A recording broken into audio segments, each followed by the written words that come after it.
What's up, guys? Welcome back to Newswave. So yesterday we did get a bit of an update around that reported PlayStation 5 revision that's supposed to be launching later on this year. But after all this, we started to see things like PlayStation 5 Pro and PlayStation 6 trend online, and we'll go over all of that here today. Also, we are going to be talking about a new patent that was discovered from Nintendo that seems to reveal one of their games coming up here a bit early. And we'll also be talking about a mystery site that launched from SEGA that is teasing a return of a series from the Dreamcast days. Guys, if you enjoy these videos, make sure you hit that like button. Helps that a ton. And if you're new here to the Spawn Wave channel, make sure you subscribe down below. And we're going to start today with the Nintendo Switch Online service. They haven't done a lot, Nintendo, with this service since they doubled up on the Nintendo 64 games with Mario Party, and that's kind of been it. I'm waiting for them to get 2023 started with GoldenEye, just kind of drop that out there.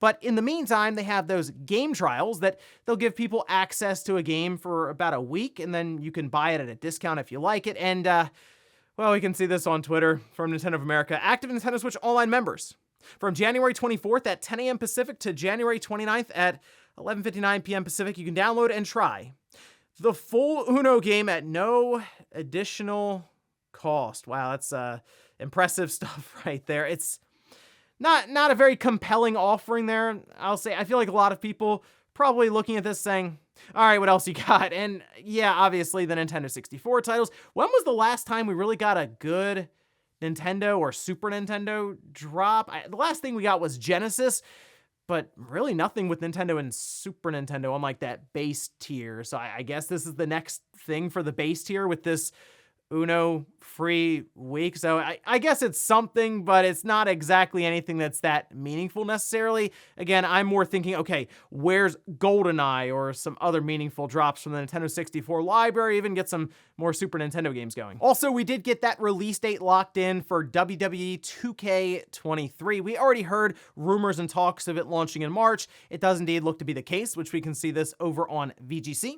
They say 2K has announced that 2K23 will release for consoles and PC on March 17th. And go figure, there is a premium version that'll give you 3 days early access, which is let's be real, that's the actual release date, March 14th, because it'll be ready to go. But they do have several other features here, a standard edition, the cross-gen edition, deluxe edition, icon edition. No shortage of shiny packaging and stuff to sell there. I think the biggest part about this, though, the cover athlete is John Cena. So he's been on quite a few of them, but he's back again for this one. And then the War Games mode. That seemed pretty exciting for a lot of people because, one, it sounds off the wall zany for a match type, but it sounds like something that would fit in perfectly with a video game. So, hey, pretty cool there. I like 2K22 after they got back to it after the disaster of 2K20. So I'm hopeful they can continue to build on that with 2K23. My biggest hope is that the single-player campaign mode can continue to get better over time as we go along because it at least had a good foundation. I would just like to see them improve on it a bit further with branching storyline paths and other things. Oh, and this was a pretty cool bit of retro news that popped up, and that has to do with Dolphin, the emulator for GameCube and Wii, as there is now a native port for the Xbox Series platform. Now, originally, I did a video showcasing this.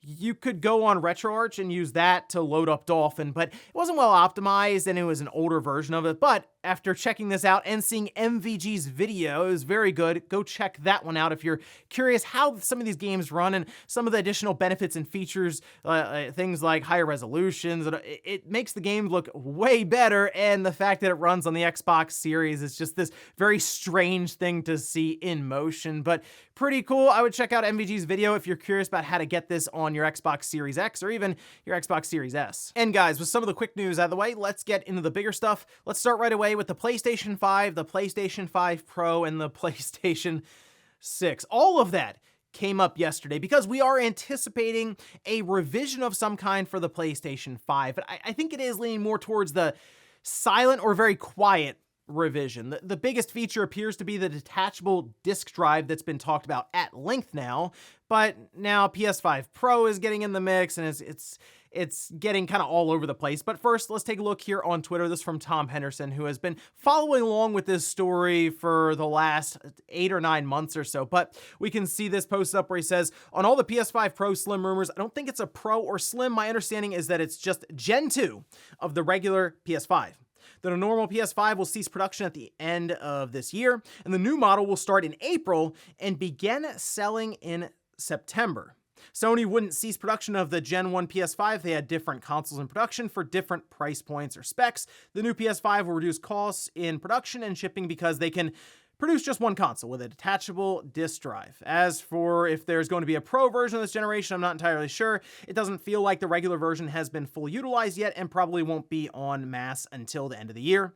All I can say is that I've heard more about the PS6 than a PS5 Pro. So where did all this talk around the PS5 Pro come up? Because many people sent me an article, and that's the only thing I could find recently. And this was from Giz China, and it said Sony will launch the PS5 Pro in April 2023 with liquid cooling. And this was from an anonymous source provided to the site. I want to read that again to you. Again, mass production of a console, April 2023, liquid cooling. Doesn't sound like the best idea. I mean, we're just talking about liquid metal and people were concerned about it leaking down the system onto the motherboard. Now we're talking about just straight up liquid cooling in the system. Something about all that to me doesn't really add up for a consumer level product like a game console. Now, I do think that the most likely of any of these scenarios is that quote unquote quiet PS5 revision with the detachable disk drive. Why? Because it's the most boring and it's the most business sense for Sony to take, because they would be able to produce the same console across the board and just ship however many detachable disk drives they feel they need to stock with the PlayStation 5 in a bundle or just on the store shelves next to the basic PlayStation 5. We don't even call it a PS5 digital edition anymore, even though it technically would be. We would just call it then the PlayStation 5. Again, ways for them to save in logistics when it comes to shipping and store shelf space, deals with different parts manufacturers. There's a lot that goes into the back end that just having one base system would make it a lot easier to deal with. Also, it'll give them a chance to go back, reevaluate once again, which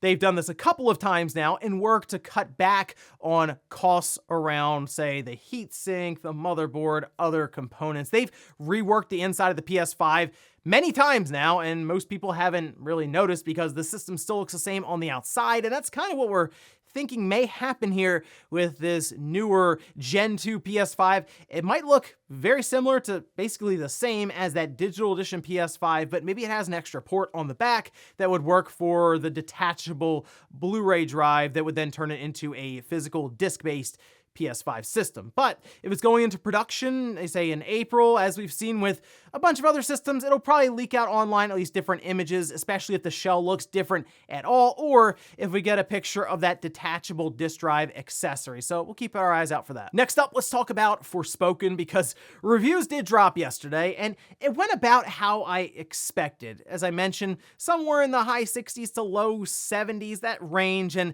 well, that's where it ended up, which we can see this over on Metacritic, currently sitting at a score of 68. That's on 62 critic reviews. I think originally it started at like a 64 or 65, worked its way up to a 69, and then fell back down to a 68. So I'm anticipating that's where it's going to remain going forward now. And if you look at the split on reviews, there's 22 positive, 37 mixed, and 3 negative. And I started looking through a lot of the different review scores and outlets, and it's certainly many that I don't recognize, and we already talked about this, that the review codes and how they were distributing them was kind of strange. They were all over the place in who they chose to give codes out to early, so maybe some reviewers you're more comfortable with or you'll look to they might not be on this list because they are getting the review code, I'm not kidding, today. So hopefully in the future they can put some reviews out for this, because we're talking about a wide range. There's some, for example, a 95 from Gaming Nexus, a 90 from Gaming Trend, an 85 from CG Magazine, but then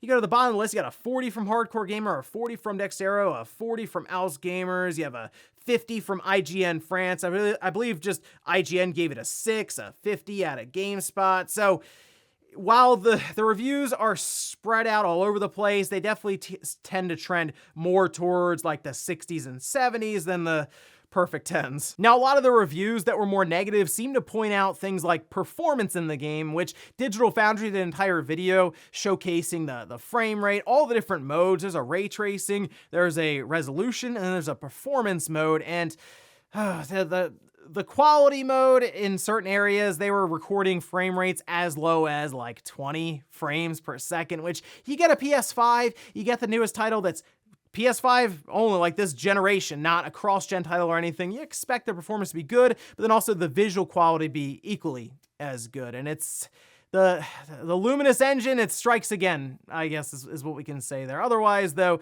the dialogue, the open world still being pretty traditional for the most part. Those were big knocks on the game. But things like the particle effects, some of the different powers, and even traversal with parkour were some of the highlights in the game. And yeah, you're going to want to check out some of the gameplay for this one. Even the demo itself they put out that we got a chance to play wasn't very reflective of the whole game. So it seems strange the way Square Enix has handled this entire run-up for the release of Forspoken, but it might be a good title to check out down the road. Maybe it goes on sale if that's the case, or you can always rent it and try it for yourself. Next up, let's talk about Nintendo and a patent that may have revealed a game coming up from them soon. This, though, for mobile devices, and I gotta say, this one makes a lot of sense, even though it's coming out of a patent, and typically you wouldn't be able to pull this kind of information out of them going over augmented reality, for example. But you can see this image here from the patent, and this is titled Information Processing Program, Apparatus System Processing Method. And the patent number being 11557-103B was dated January 17th, 2023. It was filed back November 16th, 2021, and it seems like last week we got our first real good look at this, or at least that's when people noticed it, because if you look in some of those cell phone images that they have, it looks like you have a dog that you're placing in a room. And the idea of this patent, from what I can tell looking through it, it's more or less the speed or the ability in general just to be able to place different items in a room or like a real world area using augmented reality. So it doesn't take as long to drop it into that area and kind of detect what's around it. So it looks like when you're obviously seeing it on your phone that it's sitting there in your room. But the idea of having a dog clearly plays into, oh, would Nintendo be doing something like Nintendogs for cell phones? And to me, it makes a ton of sense. If you said, hey, Nintendo's going to do Nintendogs for cell phones, I would say, yeah, that's a great idea. Think of all the microtransactions that could work into a free-to-play Nintendogs on phones. It does play into that Tamagotchi setup, and clearly on the DS, it tapped into that mainstream audience that, yeah, would probably play it on cell phones. So while I look at this patent and I don't necessarily pull Nintendogs completely from this and say, that's it, that's exactly what they're planning this for, because augmented reality could be used for all kinds of different games they might be planning for the phone, and they might have just thought, hey, let's just use a dog, just like a stock image that we'd have drawn up for a patent, just as an example. That's the other thing that could happen here and is most likely. So while it'll be interesting to see how Nintendogs would do for Nintendo on phones, this doesn't necessarily confirm that it's a thing that's coming. And in our last bit of news, let's talk about a mystery website that was launched by SEGA that appears to be referencing a game from the days of the Dreamcast. Then before that, technically the arcades. Let's take a look at this teaser website here. And you can see at the top, it's titled CSVRS. Interesting. It's an interactive one, by the way. See, I kind of have like a little eye that you can move around, and it has a countdown timer at the top that appears set for February 13th, 8 a.m. Pacific, 11 a.m. Eastern Time. Now, people did take a look at the title, CSVRS, and then kind of put two and two together and thought, oh, C Smash VRS. Could that be referencing, say, Cosmic Smash? If you take a look at the gameplay, which I went back and took a look and found some for you here, it's kind of like this 3D breakout hybrid style game, and you're kind of hitting the ball back and forth, and I think this makes a lot of sense for VR, and that's kind of what I'm thinking here. It's a game that they haven't touched since, 2001, I think, so it's been a long time, but we see clearly the Quest 2 or Quest VR doing very, very well for Meta there in terms of the adoption rate.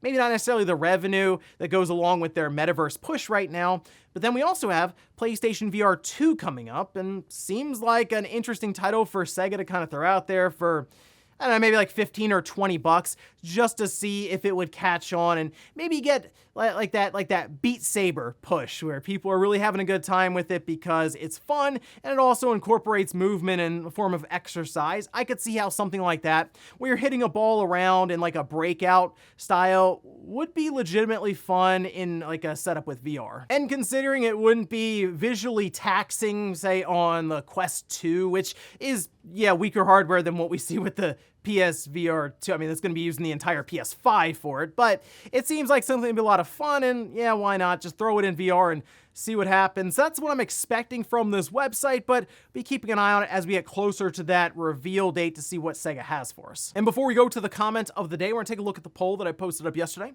where I ask, which of these new games releasing in February are you most excited for? Hogwarts Legacy taking up half the vote, makes sense, the Harry Potter IP being very popular. But then look at number 2, Octopath Traveler 2. A lot of Octopath fans out there.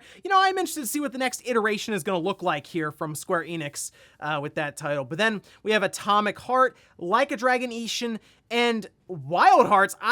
I'm a little surprised Wild Hearts is only 3% as a game that's being modeled after Monster Hunter, although I guess there hasn't been a ton of marketing necessarily behind it for a big push. It's coming out in, less than a month now? You feel like you would see all kinds of advertisements for it, but maybe as we get closer to release or on release and people pick it up, it could get a bit more attention to it. But definitely looking forward to a bunch of games coming up in February. Things really starting to get moving here in gaming for 2023. And we'll finish up with the comment of the day, as you're seeing here. This is from Jimmy saying, it's funny, like you mentioned, some of the biggest names in media, Marvel, Star Wars, etc., have all failed at live service games, and it's the new, never heard of IPs that have flourished. I think in part because people see big name games being used as cash grabs, whereas some new IP is seen as innovative, or even like, it's a smaller company, they need to make money somehow.